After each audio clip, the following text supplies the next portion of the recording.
University of Gour Banga অর্থাৎ গৌরবঙ্গ বিশ্ববিদ্যালয়ের সম্পূর্ণ নতুন শিক্ষানীতি অনুযায়ী প্রকাশিত দ্বিতীয় সেমিস্টারের মাইনর বাংলার সম্পূর্ণ সিলেবাস সম্পর্কে আমাদের আজকের এই স্পেশাল ভিডিও। তো যাই হোক, শুরু করছি আমাদের আজকের এই স্পেশাল ভিডিওটি। ঠিক যেমনটা আমরা আলোচনা করলাম মাইনর কোর্সের বাংলার সিলেবাস এবং কোশ্চেন প্যাটার্ন সম্পর্কে আমাদের আজকের এই স্পেশাল ভিডিও। তো মাইনর কোর্সের অন্তর্গত বাংলার যা সিলেবাস তার টাইটেল হচ্ছে বাংলা সাহিত্যের ইতিহাস ও সাহিত্য পাঠ। আমরা যদি কোশ্চেন প্যাটার্নটা দেখি, আমাদের টোটাল 50 নম্বরের পরীক্ষা এবং এই 50 নম্বরটাকে দুটো ভাগে ভাগ করা হয়। 40 নম্বরের লিখিত পরীক্ষা এবং 10 নম্বরের হচ্ছে ইন্টারনাল অ্যাসাইনমেন্ট, অর্থাৎ প্রজেক্ট টাইপের হতে পারে পরীক্ষাটা, কিংবা কলেজে বসেই পরীক্ষাটা হতে পারে 10 নম্বরের। আর কিন্তু 40 নম্বরের লিখিত পরীক্ষা, এখানে 40 এখানে 10, টোটাল কিন্তু 50 নম্বরের পরীক্ষা। আর এই যে 40, এই লিখিত 40 নম্বরের যে পরীক্ষা তার আবার একটা কোশ্চেন প্যাটার্ন রয়েছে। তো আমরা সিলেবাসটা জানতে জানতেই এই 40 নম্বরের লিখিত কোশ্চেন প্যাটার্নটা সম্পর্কে আলোচনা করব।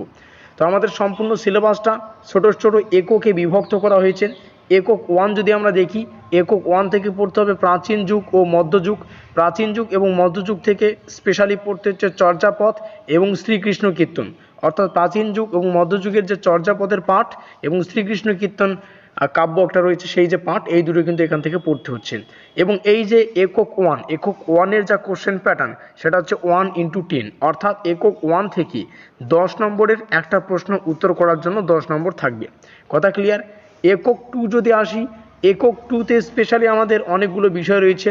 এখানে আমি তোমাদের সামনে প্রতিটাই তোমাদের সামনে উপস্থাপন করছি। এখান থেকে একক 2 থেকে পড়তে হবে মঙ্গল কাব্যের উদ্ভব, বৈশিষ্ট্য সহ এই পর্বে রচিত প্রধান প্রধান মঙ্গল কাব্যগুলির পরিচয়। যেমন মঙ্গল কাব্যের বিভিন্ন ভাগ রয়েছে, মনসা মঙ্গল, চণ্ডী মঙ্গল, ধর্মমঙ্গল, অন্নদা মঙ্গল। তো প্রত্যেকটা ভাগ সম্পর্কে পড়তে হবে। এবং পড়তে হবে পদাবলী সাহিত্য, পদাবলী সাহিত্য হিসেবে বিদ্যাপতি ও চণ্ডীদাস রয়েছে। শ্রী চৈতন্য ও বাংলা সাহিত্য, শ্রী চৈতন্য জীবনী কাব্য, সেটা পড়তে হবে। কৃত্তিবাস ওঝা রয়েছে। তার পরবর্তী রয়েছে সপ্তদশ শতাব্দীর কবি ও কাব্য, অর্থাৎ দৌলত কাজী রয়েছে, সৈয়দ আলাওল রয়েছেন। এই দুটো বিষয় পড়তে হচ্ছে। তারপরে পড়তে হবে রায়গুণাকর ভারতচন্দ্র ও তার সাহিত্য। এবং সর্বশেষে একক 2-তে আমাদের রয়েছে বাউল গান। এখানে কিন্তু অনেক কিছু বিষয় রয়েছে। তো আমরা যদি একক 2-এর একটু কোশ্চেন প্যাটার্নটা দেখি, এখান থেকে 10 নম্বরের একটা প্রশ্ন উত্তর করার জন্য এখান থেকে 10 নম্বর পাচ্ছি। তাহলে একক 1 থেকে 10, একক 2 থেকে 10, অলরেডি কিন্তু 20 নম্বরের কোশ্চেন প্যাটার্ন আমরা ইজিলি কিন্তু বুঝতে পারলাম। এবার যদি আমাদের সিলেবাসটা আরও একটু লক্ষ্য করি, আমাদের সিলেবাসের তৃতীয় ইউনিট যদি আমরা দেখি, তৃতীয় এবং চতুর্থ ইউনিট, 4খানা ইউনিটে কিন্তু আমাদের সম্পূর্ণ সিলেবাসটাকে বিভক্ত করা হয়েছে। একক 3 যদি দেখি, একক 3-তে পড়তে হচ্ছে আধুনিক যুগ থেকে। আধুনিক যুগের কি কি রয়েছে? আধুনিক যুগের অনেকগুলো বিষয় এখানে আমরা পাবো, যেমন গদ্য সাহিত্য, নকশা ও উপন্যাস, নাটক এবং প্রবন্ধ, এই কয়েকটা বিষয়।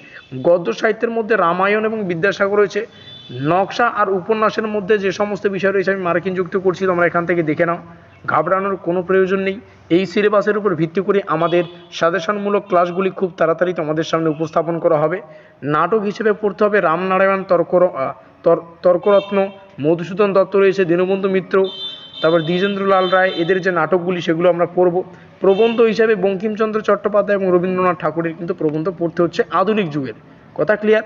এবং এই যে একক 3, একক 3-র যা কোশ্চেন প্যাটার্ন সেটা যদি আমরা দেখি, এখান থেকে 10 নম্বরের একটা প্রশ্নের উত্তর করতে হবে, এখান থেকে কিন্তু 10। তাহলে একক 1, একক 2 সেখানে আমরা 20 পেলাম, 10 10 করে।